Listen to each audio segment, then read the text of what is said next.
2 des 4 baptêmes, c'est-à-dire qu'on a vu le baptême, l'immersion en un seul corps, et on a vu à quel point il était important d'être en unité, et on a vu le baptême d'eau, et on a vu le point essentiel du baptême d'eau, c'est que c'est pas la quantité d'eau qui compte, c'est la quantité de cœur.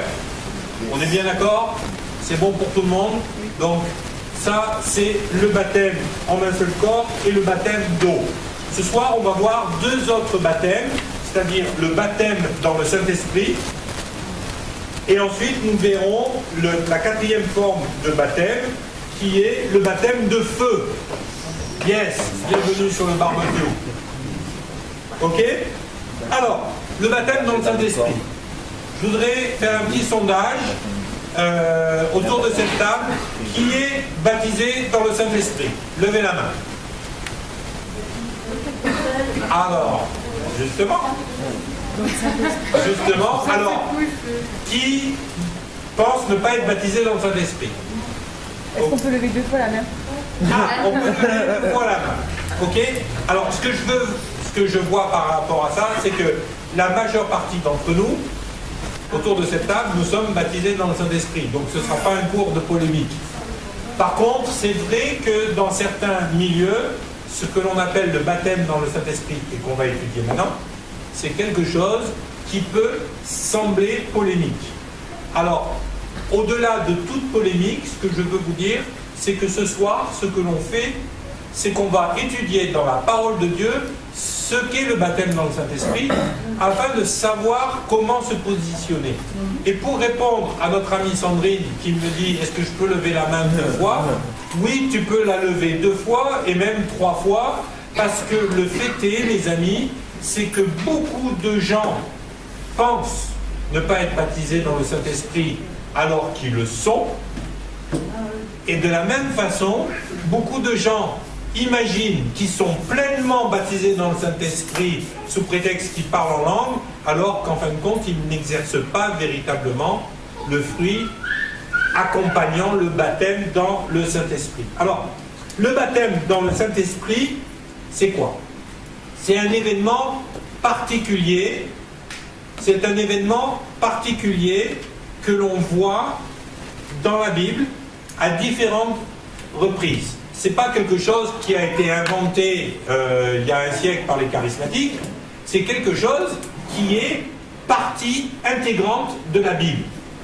Et la première fois que le baptême dans le Saint-Esprit est descendu sur l'Église, c'est le fameux jour de la Pentecôte, quand les 120 étaient dans la chambre haute, qu'ils étaient en train de prier, et que le Saint-Esprit est descendu d'une façon particulière sur eux, afin de les baptiser dans le Saint-Esprit. Et à partir de là, on va voir dans l'ensemble du livre des Actes des Apôtres que régulièrement, une question est posée aux disciples qui sont convertis. Avez-vous reçu le baptême dans le Saint-Esprit ou êtes-vous baptisés dans le Saint-Esprit? Et on va voir qu'il y a des gens qui sont sauvés. Donc, vous vous souvenez, ils sont nés de nouveau, ils sont nés d'eau et d'esprit. Et l'eau, dans ce cas-là, ce n'est pas le baptême d'eau, et l'esprit, dans ce cas-là, ce n'est pas le baptême dans le Saint-Esprit.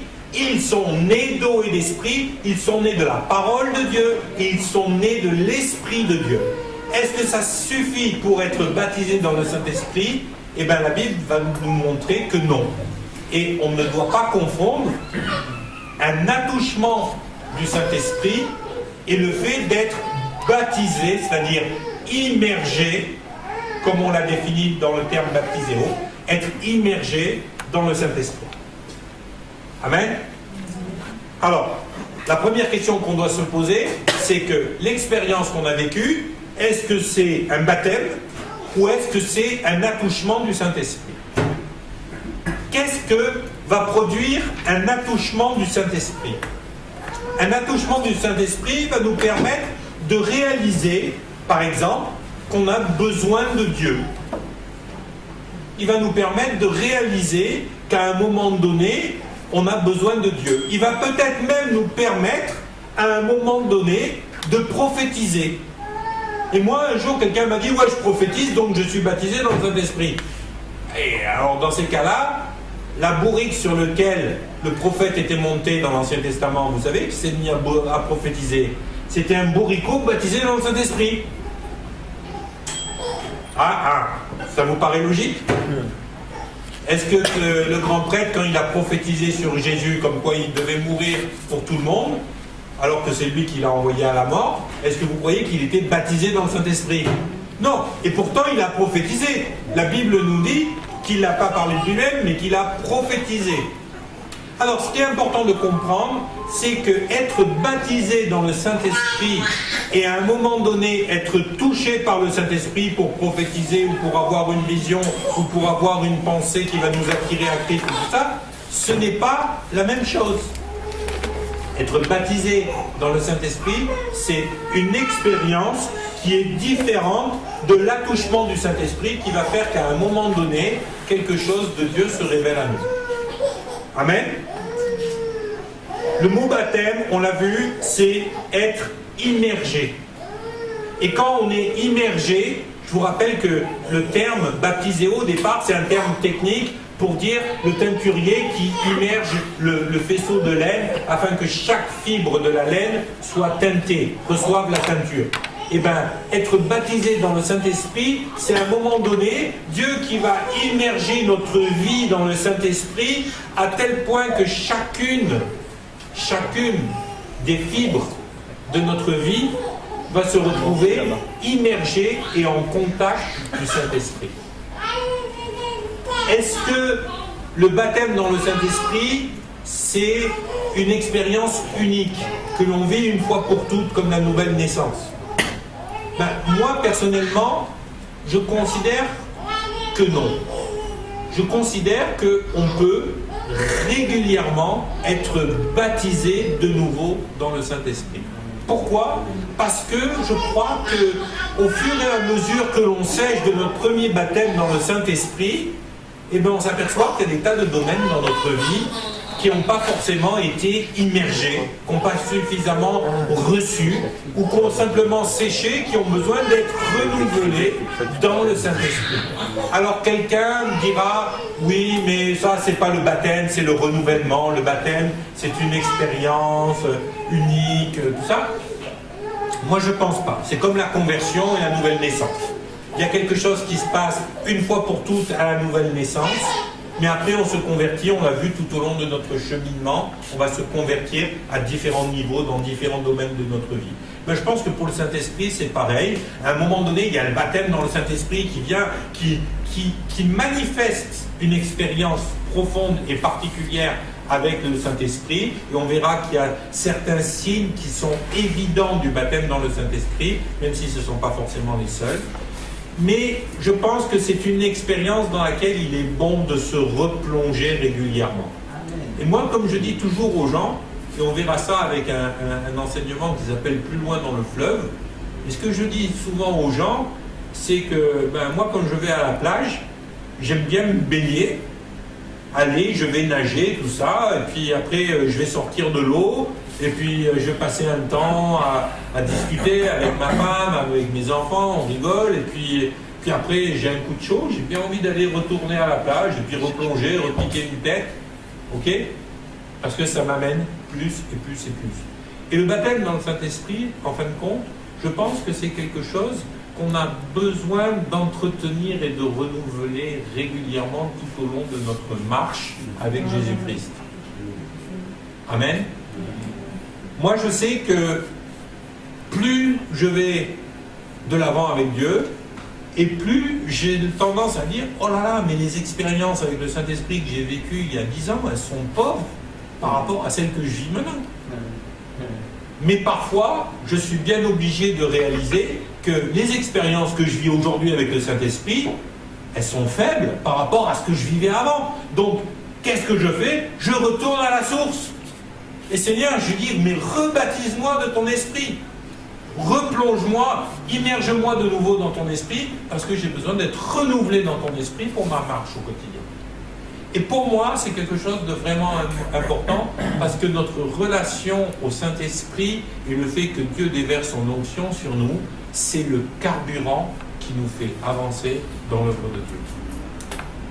Donc mes amis, Ne vous dites pas, j'ai été baptisé dans le Saint-Esprit, pour ceux qui ont levé la main, en vous disant, ben ok, c'était bon, c'était une bonne expérience, mais maintenant ça va, et puis on s'en fout. Non, continuez à avoir soif, non pas d'une visitation de Dieu, mais que Dieu finisse vraiment par habiter en vous, et que vous soyez baptisés en permanence dans l'Esprit de Dieu.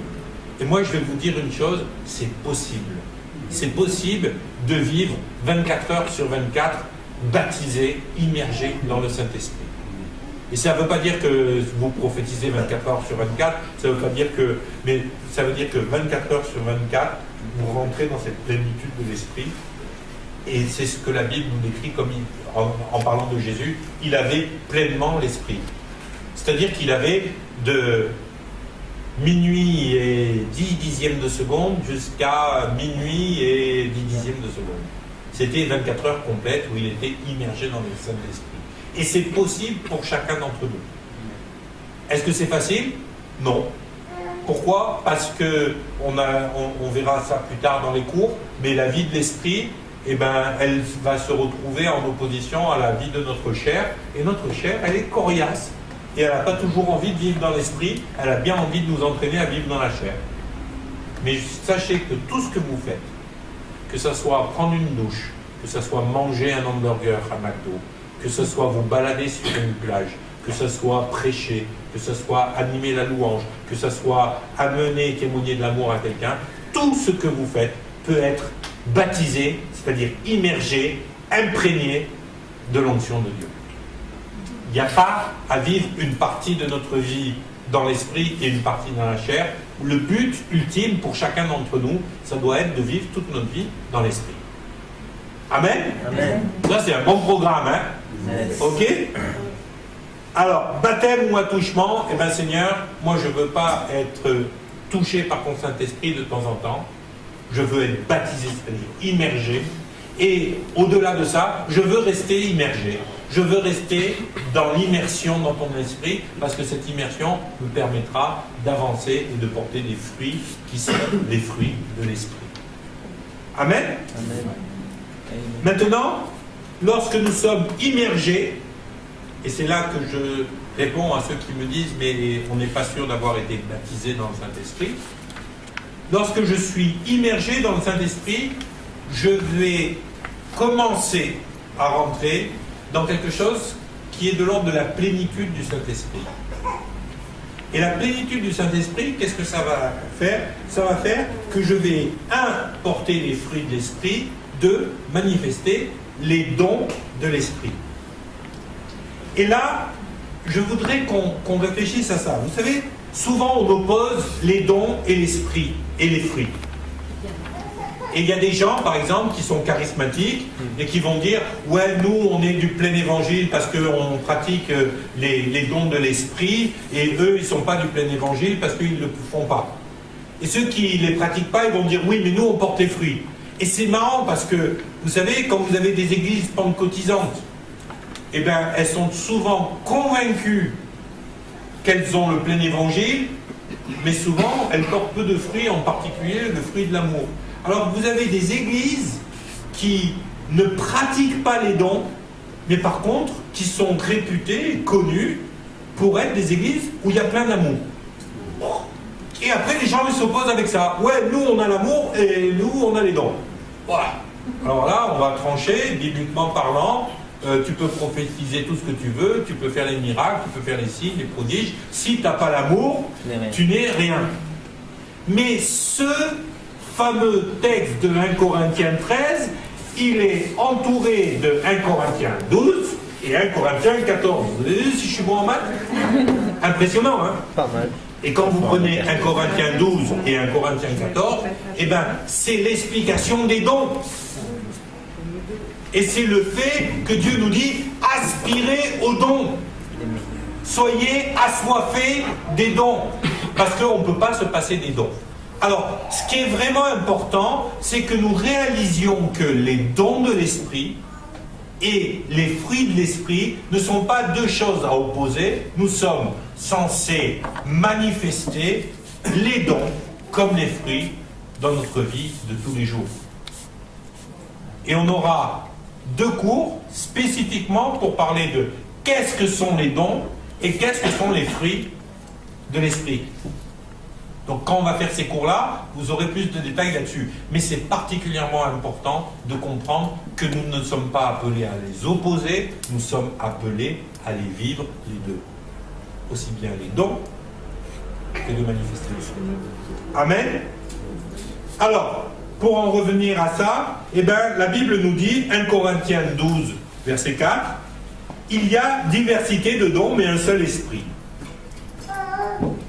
Ça veut dire que quand je suis immergé dans l'Esprit de Dieu, eh ben, il y a diversité de dons que je suis censé manifester et que le Saint-Esprit va pouvoir manifester à travers moi puisque je suis immergé en lui. Il y a diversité de dons mais un seul esprit, diversité de ministères mais un seul Seigneur, diversité d'opérations mais le même Dieu qui opère en tous. Or, à chacun, la manifestation de l'esprit est donnée pour l'utilité commune. Alors, écoutez bien, à chacun, c'est-à-dire que Dieu n'a pas prévu qu'il y en ait qui ne le reçoivent pas, à chacun, la manifestation de l'esprit est donnée. Autrement dit, Dieu veut se manifester à travers chacun.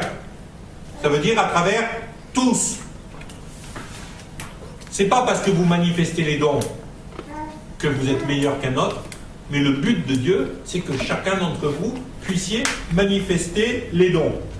Et ensuite, ce texte nous explique, en effet, à l'un est donné par l'Esprit une parole de sagesse. Irène, ça t'est jamais arrivé d'avoir des paroles de sagesse que tu ne savais même pas d'où elles venaient? Et tout d'un coup, tu es en train de donner un conseil à quelqu'un, tu te dis, mais waouh, je suis devenu intelligent tout d'un coup. C'est pas que tu es devenu intelligent tout d'un coup, c'est que tu as manifesté un don qui est une parole de sagesse. À un autre, une parole de connaissance. Tu as quelqu'un qui est là, qui te monte un bateau monumental, et tout d'un coup, tu lui dis, non, c'est pas vrai, voilà ce qui est vrai. Et tu dis, mais comment je fais pour savoir? Comment je fais pour savoir? Eh bien, c'est une parole de connaissance qui t'a été donnée. Et la Bible nous dit, eh bien, c'est selon le même esprit que ça t'a été donné. À un autre, la foi. La foi est une manifestation, un don de l'esprit. Par le même esprit. Et à un autre, le don des guérisons. Ils imposeront les malades et les malades seront guéris. Et par le même esprit, à un autre, le don d'opérer des miracles. Et à un autre, la prophétie. Et à un autre, le discernement des esprits. Et à un autre, la diversité des langues. Et à un autre, l'interprétation des langues. Un seul et même esprit opère toutes ces choses en distribuant à chacun en particulier comme il le veut. Et là, je veux qu'on torde le cou à une idée, c'est que le signe par excellence du fait d'être baptisé dans le Saint-Esprit, c'est quand tu parles en langue. Et moi, on m'a dit ça pendant des années. Et dans la plupart des milieux pentecôtisants, on va venir vous dire, si tu ne parles pas en langue, c'est que tu n'es pas baptisé dans le Saint-Esprit. Alors, excusez-moi, mais ce texte, il nous dit exactement le contraire de ça.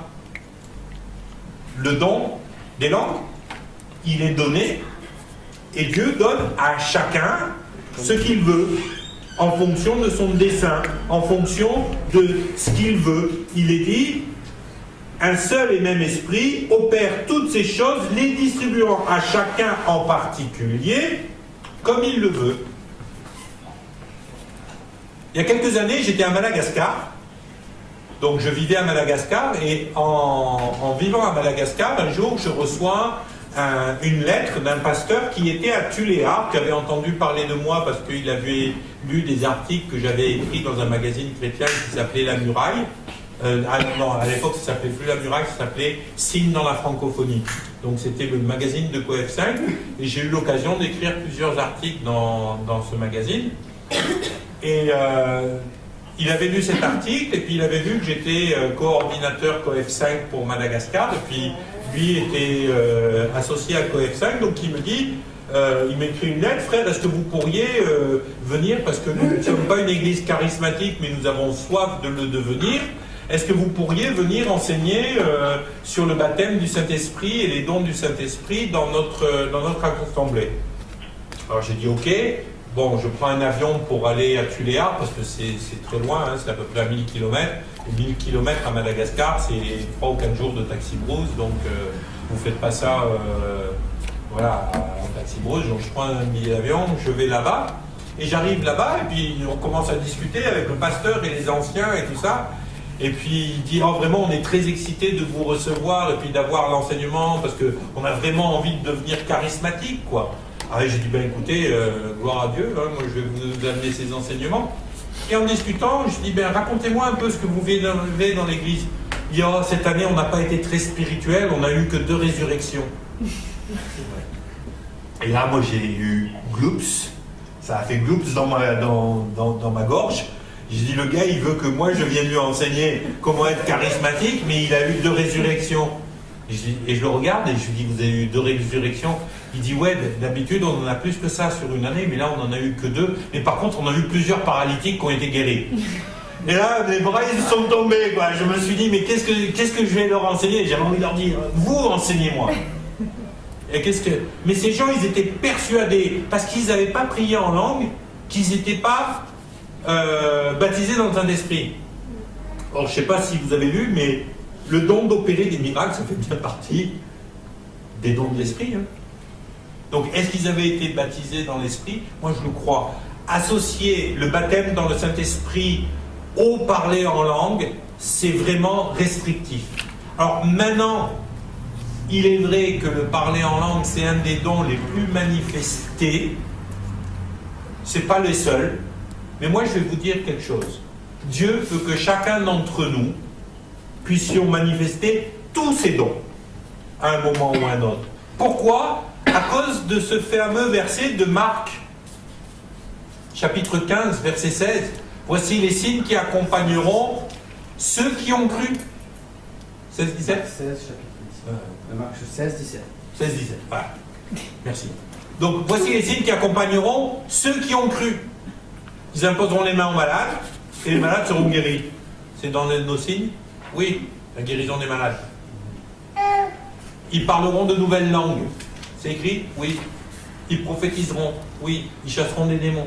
Moi, je crois vraiment que Dieu a prévu que tous ces dons qu'on a listés là soient manifestés chez chacun d'entre nous, mais il va les distribuer à chacun d'entre nous en fonction de ce qu'il a prévu pour l'édification du corps de Christ et pour que tous soient bénis au sein du corps de Christ. Donc, mes amis, recherchez les dons. Pas juste de prier en langue, parce que si vous priez juste en langue, eh ben vous avez un peu la tête dans le Saint-Esprit au rabais, quelque part. Dieu, il veut que vous fassiez plus que juste prier en langue. Maintenant, peut-être que vous êtes comme ce pasteur, vous avez peut-être jamais prié en langue, mais vous avez peut-être déjà prophétisé, vous avez peut-être déjà eu des paroles de sagesse, vous avez peut-être déjà eu des paroles de connaissance, vous avez déjà eu d'autres signes. Vous avez peut-être ressuscité les morts, vous avez peut-être guéri les malades, vous avez peut-être opéré des miracles, et vous n'avez pas prié en langue, ça ne veut pas dire que vous n'êtes pas baptisé dans le Saint-Esprit. On est d'accord? Amen. Après avoir été baptisé dans le Saint-Esprit, il nous revient à chacun d'entre nous d'aspirer au don. Et moi, je crois qu'un des problèmes que beaucoup de chrétiens ont, c'est de ne pas aspirer au don. C'est-à-dire que le dimanche matin, ils arrivent à l'église en se posant la question, ouais, qu'est-ce que je vais recevoir aujourd'hui? Mais vous avez vu, les dons de l'esprit, ils ont été donnés pour l'édification de tous, pour l'édification du corps. Donc l'idée, c'est, Seigneur, qu'est-ce que je peux amener dimanche matin à l'église? Qu'est-ce que je peux amener dimanche matin? Plutôt que de toujours venir à l'église en se disant « Oh ouais, peut-être qu'il va y avoir une parole pour moi, peut-être qu'il va y avoir une prophétie, oh j'espère que je vais être reboosté par la louange, oh j'espère que le message il va me faire comprendre un truc. » Eh bien, changez votre mentalité et dites-vous « Qu'est-ce que je peux amener dimanche à l'église ?» Seigneur, toute la semaine, Je suis à ta disposition. Peut-être tu vas me donner un verset biblique pour amener à l'église. Peut-être tu vas me donner une parole de sagesse pour l'église. Peut-être tu vas me donner une prophétie pour l'église. Peut-être tu vas me donner un don de miracle. Et puis à un moment donné, il y a quelqu'un qui va dire j'ai besoin de la prière parce que j'ai mal au dos. Et pendant toute la semaine, le Seigneur t'aura parlé par rapport à quelqu'un qui va avoir mal au dos pour que tu ailles lui imposer les mains et qu'il soit guéri. Vous voyez le changement de mentalité là? C'est plus donne Seigneur. C'est Seigneur, qu'est-ce que je peux te donner le dimanche matin quand je viens? Parce que toi, tu m'as de toute façon déjà tout donné.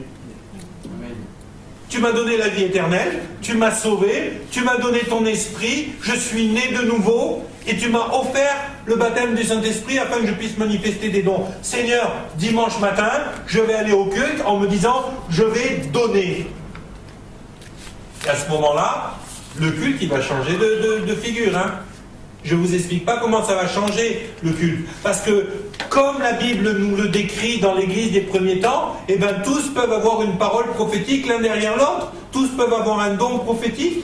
Vous imaginez si le dimanche matin, il y en a un qui a une parole de connaissance. Waouh, le Seigneur, il m'a parlé cette semaine, il y a quelqu'un qui est venu, et puis qui a une rage dedans, qui souffre, et puis Dieu veut le guérir.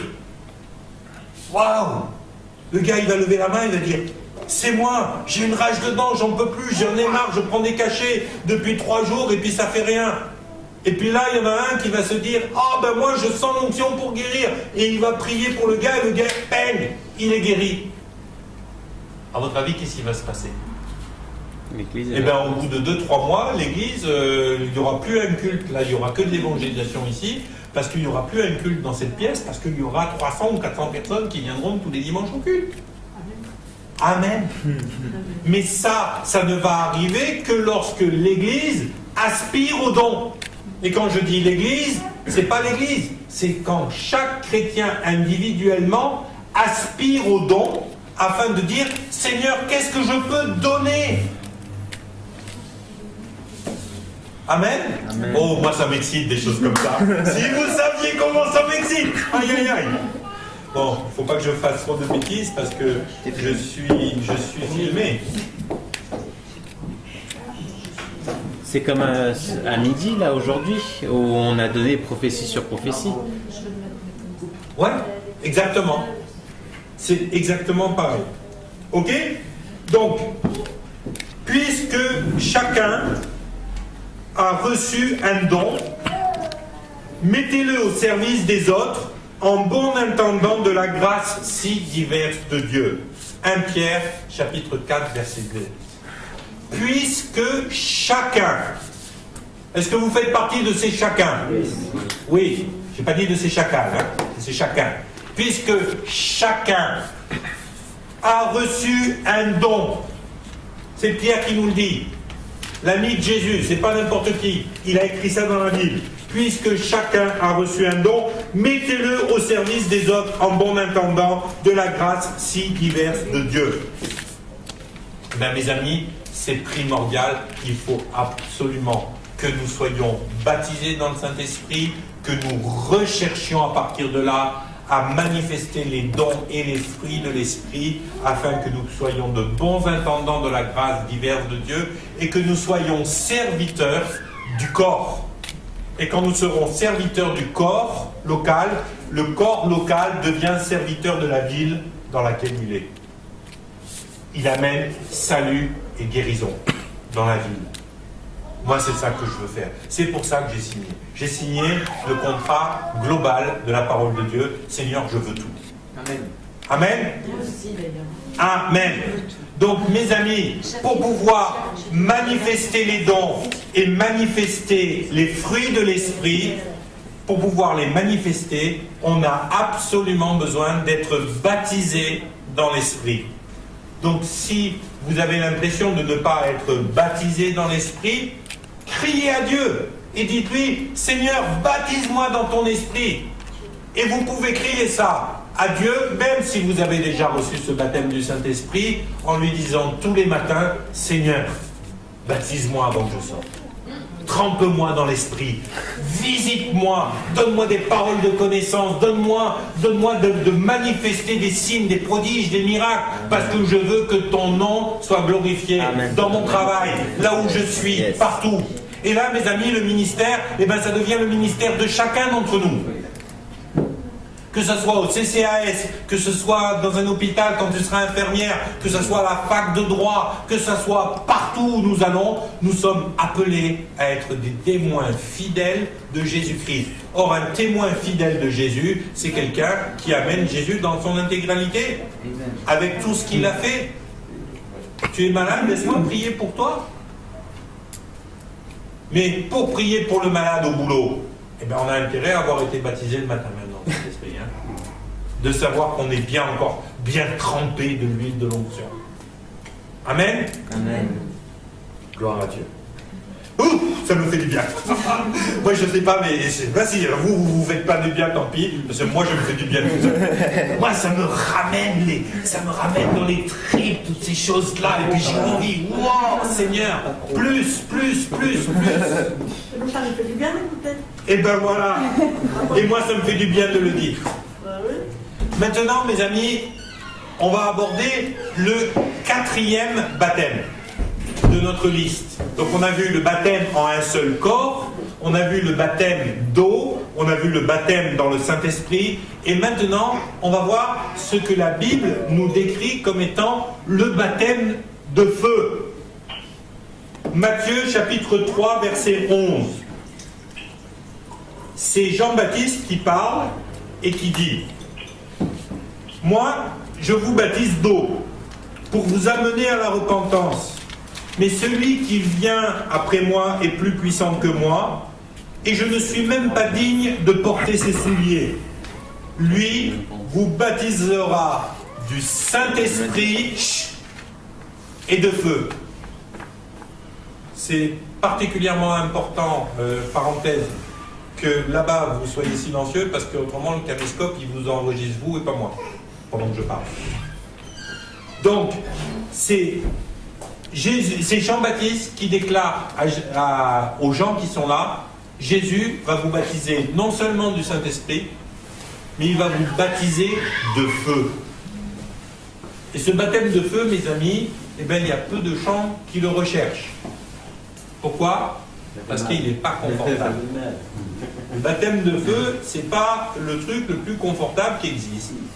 Il y a des choses dans la vie, excusez-moi, avec Jésus, qui sont vraiment inconfortables, et je dirais même qui sont parfois douloureuses.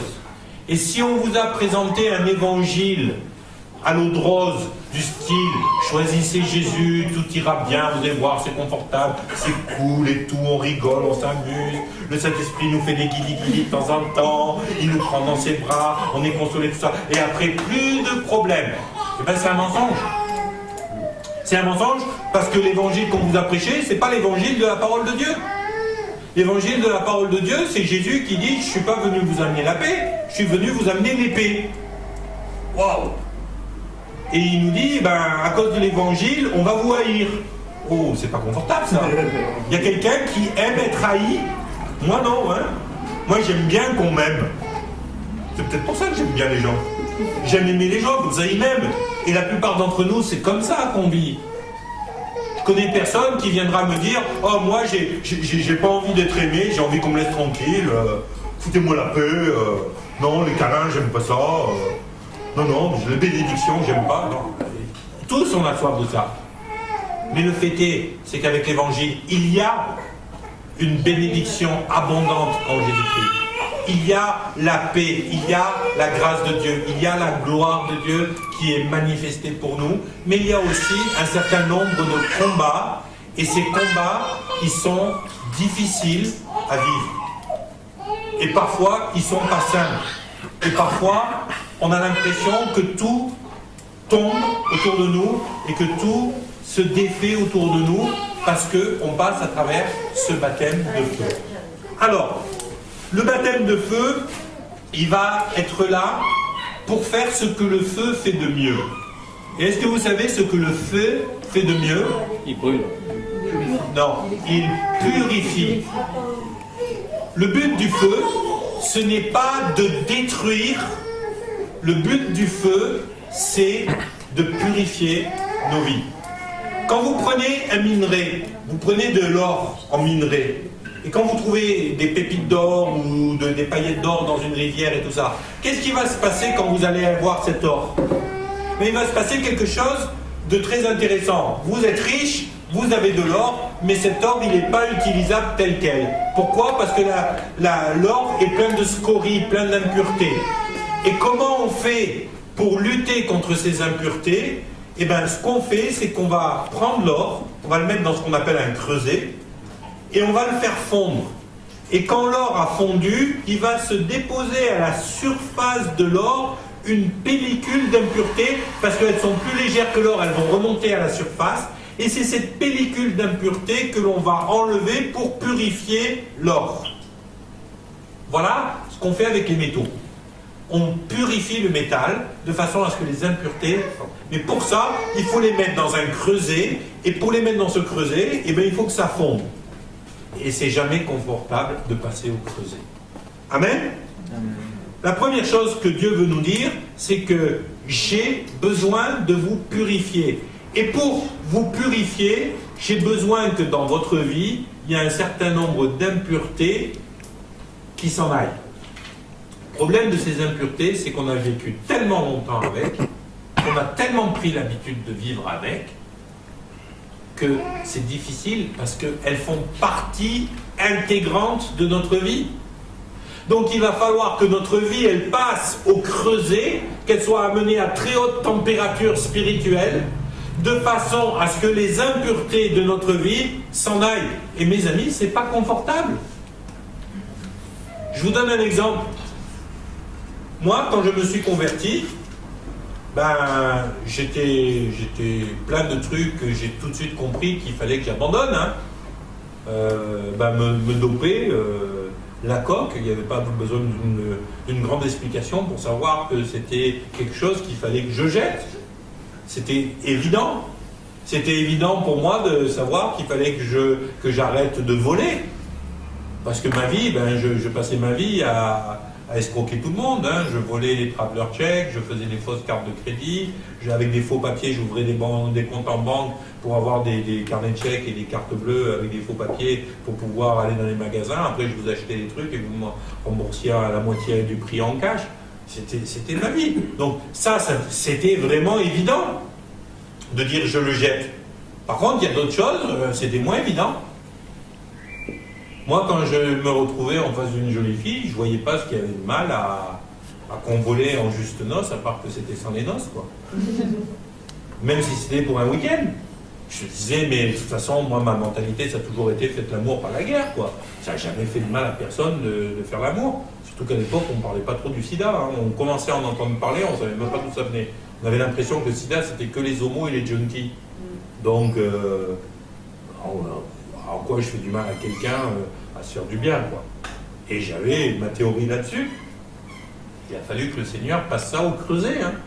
Et quelques jours après ma conversion, je me suis retrouvé avec la fiancée du gars qui m'a amené au Seigneur et qui m'a baptisé, John.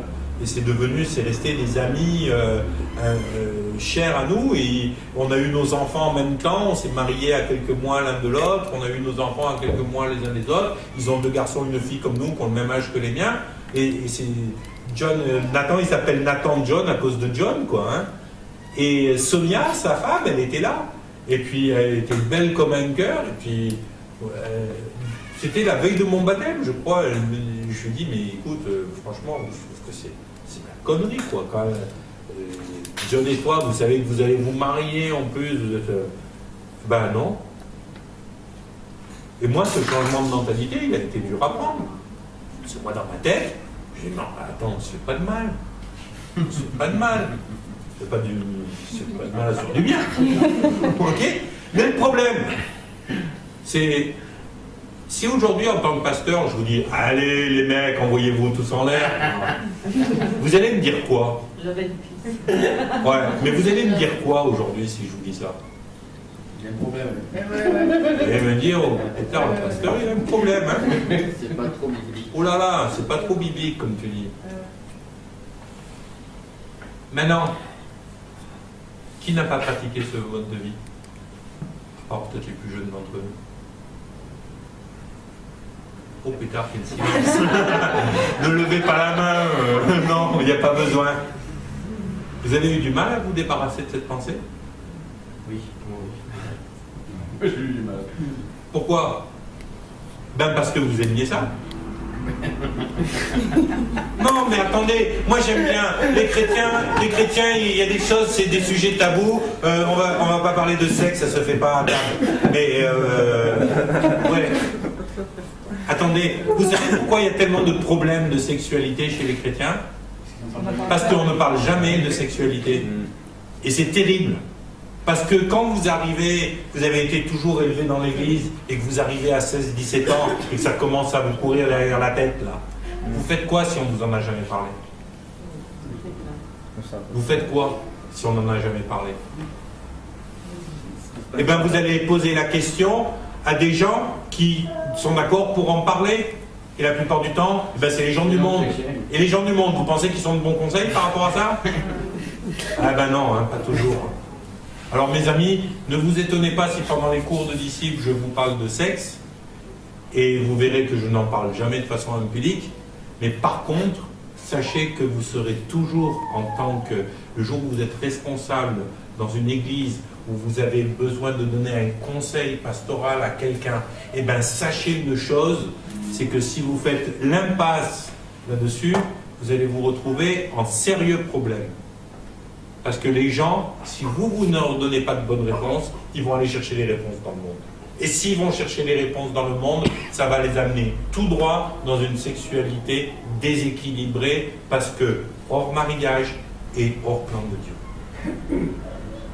Alors si vous saviez les catastrophes que ça crée dans les vies, et je suis sûr que si on faisait un tour de table de témoignages là, eh ben on verrait combien d'entre nous, on a vécu la misère à cause d'une sexualité qui ne se faisait pas dans le cœur et dans le plan de Dieu.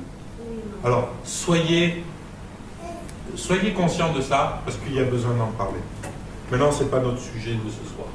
Mais le jour où vous avez besoin de laisser tomber la sexualité, de laisser tomber le petit coup de schnapps pour vous remonter le moral, de laisser tomber la fumette, ouah, c'est des drogues douces, allez, on s'en fout. Et bien le jour où vous avez besoin de laisser tout ça, ça fait mal. Il y a un prix à payer. Amen. Et quand on vous parle d'un évangile où il n'y a pas de prix à payer, c'est qu'on vous ment. Parce qu'il y a un prix à payer dans l'évangile. Le prix, c'est d'arrêter de vivre selon la chair et de commencer à vivre selon l'esprit. Et la Bible est très claire. Elle nous dit que nous sommes corps, âme et esprit, mais que notre âme, notre chair, elle a des désirs qui sont contraires à ceux de l'esprit. Et donc, forcément, à un moment donné, on se retrouve là dans une confrontation. Si on gère la confrontation, parfois, de nous-mêmes, ça se passe bien. Mais si on n'arrive pas à la gérer de nous-mêmes, souvent, on est obligé de passer à travers le feu pour pouvoir abandonner ce qui est impur. Et quand Dieu nous fait passer à travers le feu, c'est pour nous bénir, c'est pas pour nous maudire, c'est pas pour nous faire souffrir parce qu'il est despote et qu'il est tortionnaire. Non, il le fait pour nous bénir. Ce que j'appelle souvent, au niveau de ce baptême de feu, je dis pour moi, c'est aussi souvent la porte pour le ministère. Le baptême de feu, c'est la porte pour le ministère. Parce que vous verrez que plus ou moins, on peut vivre toute notre vie tranquillement si on décide de ne jamais rentrer dans le ministère que Dieu a pour nous, et je vous rappelle que Dieu a un ministère pour chacun d'entre nous. Si on veut rentrer dans le ministère, on va devoir passer par ce baptême de feu. Parce que dans ce baptême de feu, ce qui va se passer aussi, c'est que Dieu va venir éprouver les motivations de notre cœur sur lesquelles nous bâtissons notre ministère. Et ça, mes amis, nos motivations, elles ont besoin d'être éprouvées. Parce que si nos motivations ne sont pas éprouvées, alors on risque de rentrer dans le ministère avec de mauvaises motivations. Et là, on va faire des dégâts, non seulement dans notre propre vie, mais dans la vie des gens envers lesquels nous exerçons notre ministère. Donc il est important de passer par ce baptême si nous voulons entrer dans le ministère. Alors, on est bien d'accord, on est tous appelés au ministère. On a tous envie de faire la volonté de Dieu. Ben, autour de cette table, vous êtes tous candidats pour le baptême de feu. Amen. Gloire à Dieu. Amen. Amen. La Bible nous dit dans 1 Corinthiens 16, verset 14, que parmi vous, tout ce que vous faites se fasse par amour. Parmi vous, c'est-à-dire vous qui êtes disciples de Christ et qui êtes en formation de disciples, que tout ce qui se fasse parmi vous se fasse par amour. Autrement dit, il faut que l'amour, ça soit la motivation qui est le moteur de ce que vous allez faire. Ben, mes amis, excusez-moi, mais c'est très facile d'exercer le ministère sur une autre motivation que l'amour. Combien de fois j'ai vu des gens qui sont rentrés dans le ministère petit à petit, parce qu'ils sont arrivés dans l'église, waouh, c'était super, ah voilà un lieu où c'est sympa, et puis tout d'un coup ils se disent, ah tiens, c'est assez facile de grimper les échelons, entre guillemets, dans une église. Parce que tout le monde nous aime, parce que théoriquement personne ne va s'écraser l'un l'autre pour arriver le premier, donc c'est facile de grimper les échelons. Et puis, ils vont commencer à grimper quelque part les échelons, ils vont être responsables de jeunesse, puis après ils vont être responsables de ci, puis après peut-être qu'ils vont devenir anciens ou diacres, puis après peut-être qu'ils vont aller faire une école biblique ou une formation de disciples, ou ils vont aller faire jeunesse en mission, ou ils vont faire telle école là-bas, et puis après ils vont revenir. Et en vérité, ils se sont construits un plan de carrière dans l'église, et la plupart du temps parce qu'ils n'ont pas réussi de plan de carrière dans le monde. Vous savez à quoi on reconnaît ce genre de personnes? C'est qu'ils utilisent dans leur plan de carrière dans l'église les mêmes principes que ceux du monde. Et très rapidement, ça les rattrape. Ils ont envie d'être vus. Ils ont envie d'être en avant. Ils ont envie de diriger. Ils ont envie de commander. Ils ont envie de faire toutes ces choses-là et ça dans le prétexte de servir Dieu. Est-ce que vous croyez que c'est une bonne motivation pour servir Dieu?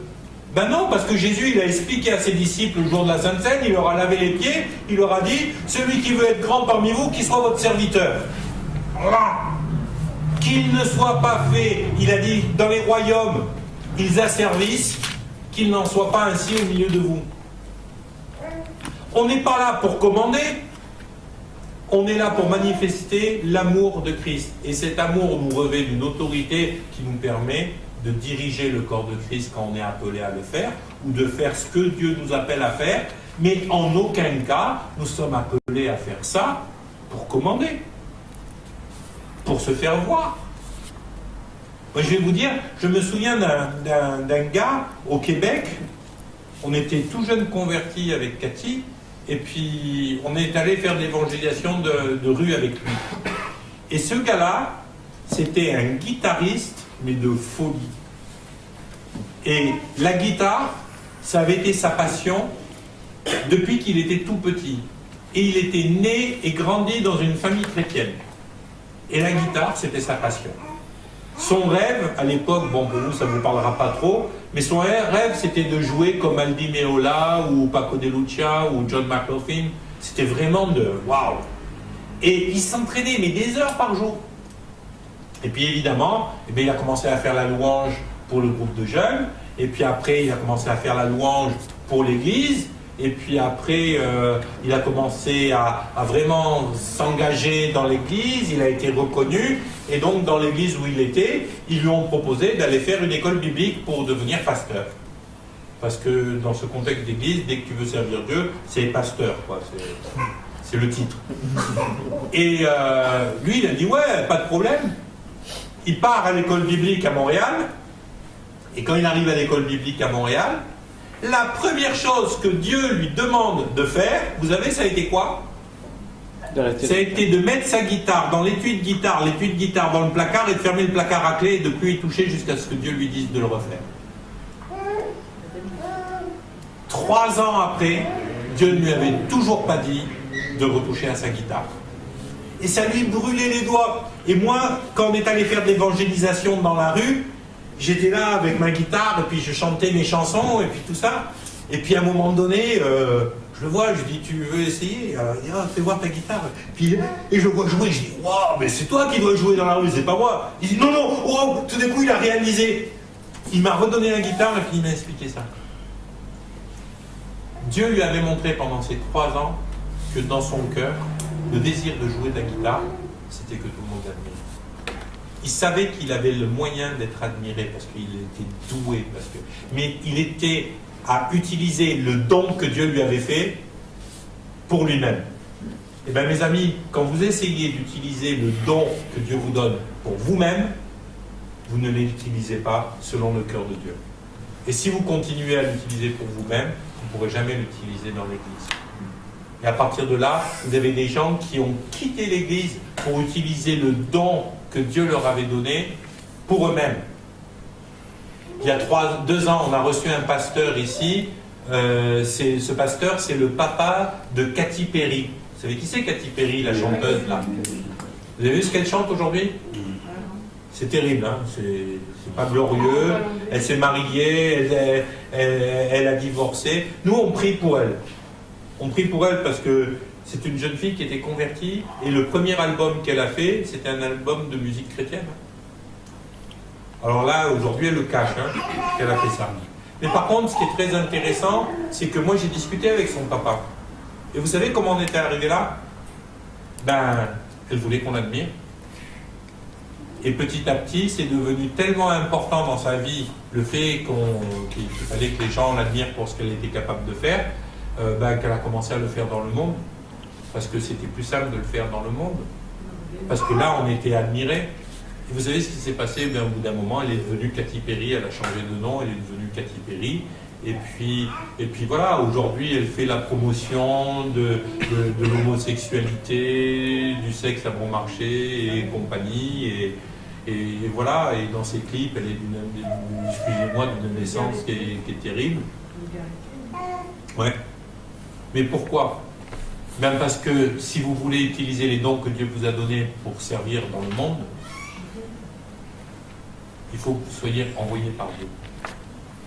Et moi, je crois qu'il y a des artistes qui sont appelés à servir Dieu dans le monde. C'est pas parce que vous êtes un super musicos que demain matin, il faut absolument que vous jouiez de la guitare à l'église et que à l'église. Ça, c'est des choses qu'on entend parfois et qui sont stupides.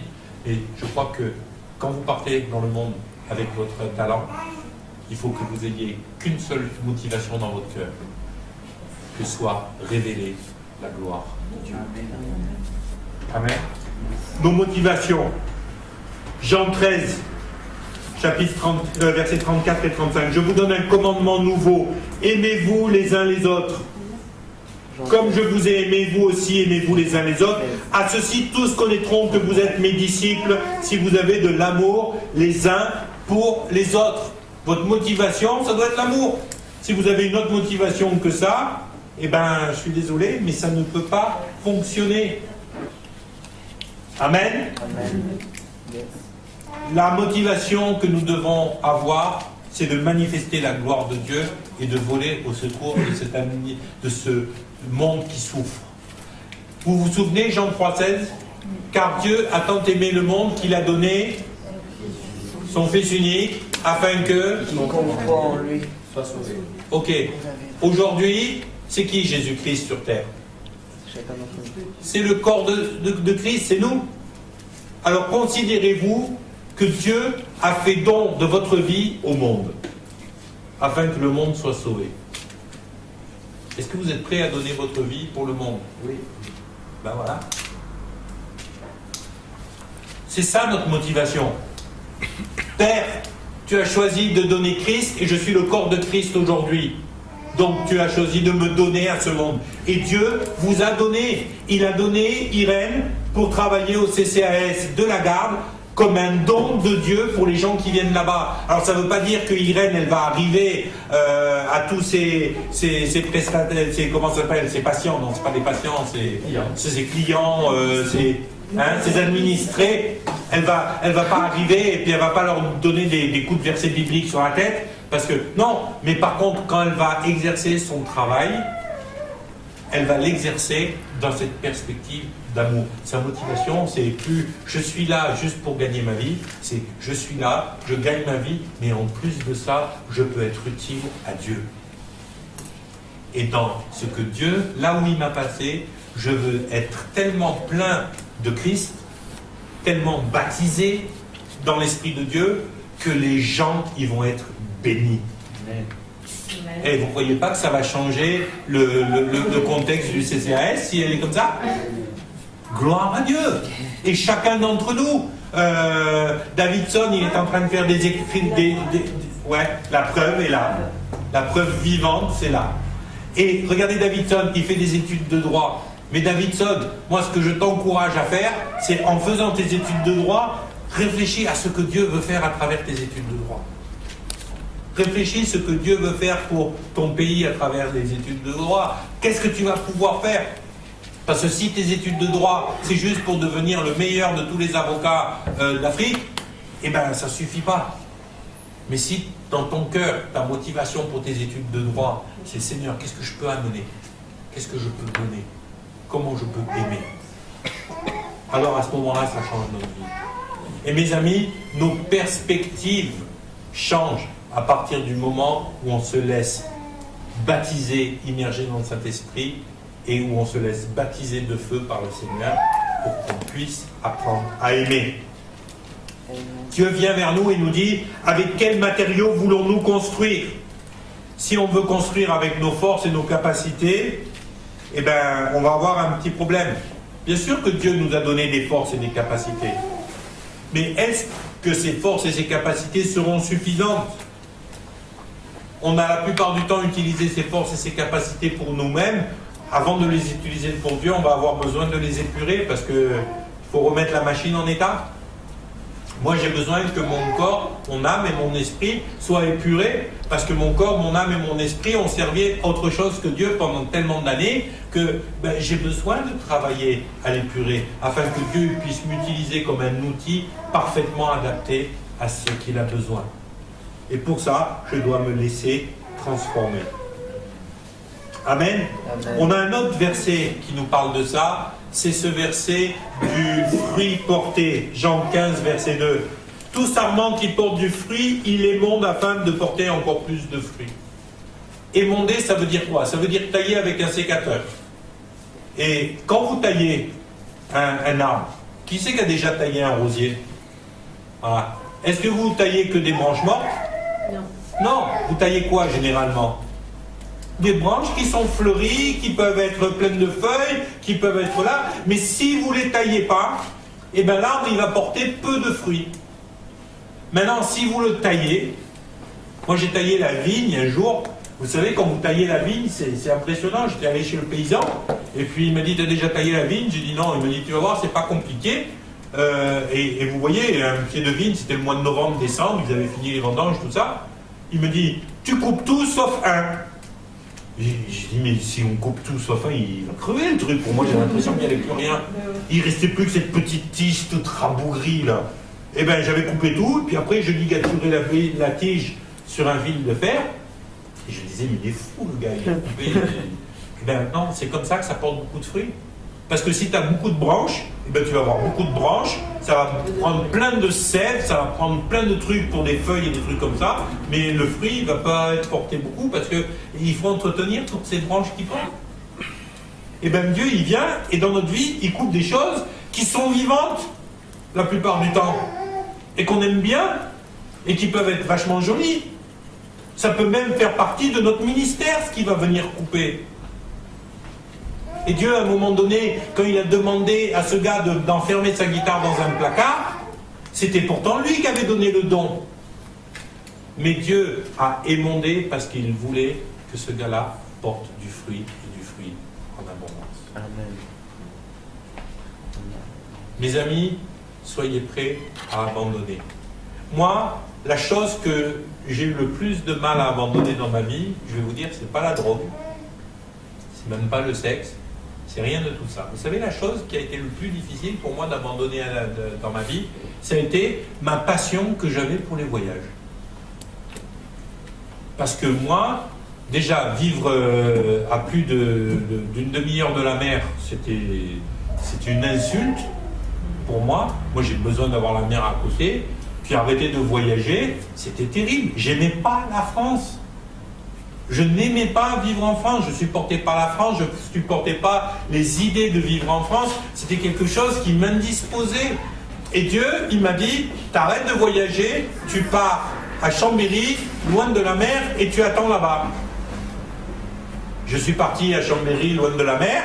J'ai tenu 1 an, on s'est sauvés, j'ai racheté un voilier avec ma femme, on est parti aux Antilles, après on est parti au Québec, j'étais moniteur de planche à voile en Martinique, pour moi c'était la belle vie, et puis au bout d'1 an et quelques de voyage, et ben le Saint-Esprit m'a rattrapé, il m'a dit, mais c'est moi je t'ai demandé Chambéry, et d'attendre.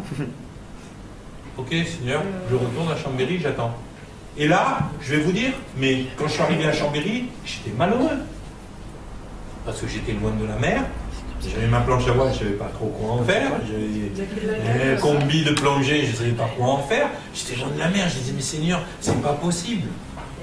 Et à un moment donné, j'ai fait quoi? Eh bien, j'ai dit, ok, alors au début, j'ai obéi avec souffrance, et puis je râlais. Ben, tant que j'ai râlé, ça n'a pas marché.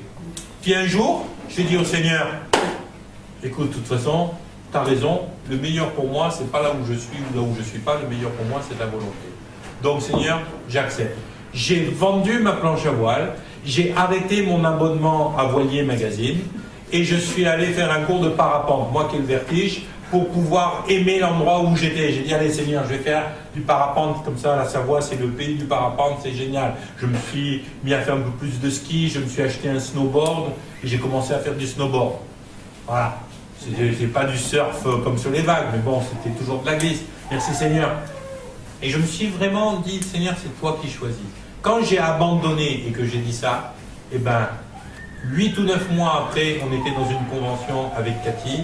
Et à cette convention, le Seigneur nous a rappelé, ma femme et moi, à être missionnaires. Et les amis, ça fait quoi un missionnaire? Voyage. Ça voyage. J'avais par contre besoin d'offrir mon Isaac, comme Abraham, d'offrir mon Isaac à Dieu. Seigneur, c'est pas ma volonté, c'est ta volonté. Donc ça, pourtant c'était le don de Dieu. Mais ce don de Dieu, d'être capable de voyager, et que j'ai utilisé ensuite, j'aime les contacts, j'apprends facilement les langues, je suis capable de m'adapter à toutes sortes de vies, je suis un missionnaire dans la moindre cellule de mon corps, de mon âme et de mon esprit, mais le Seigneur, il voulait que ça passe par le feu, parce que ça avait besoin d'être purifié. Et à partir du moment où j'ai accepté, parce que Dieu ne vous forcera jamais, mais à partir du moment où j'ai accepté de faire sa volonté, et qu'il m'a dit, ben c'est ça, ma volonté, tu me donnes ça. Je lui ai donné. Et quand je lui ai donné, vous savez ce qu'il s'est fait? Il a épuré, il m'a rendu le don. Amen? Ok.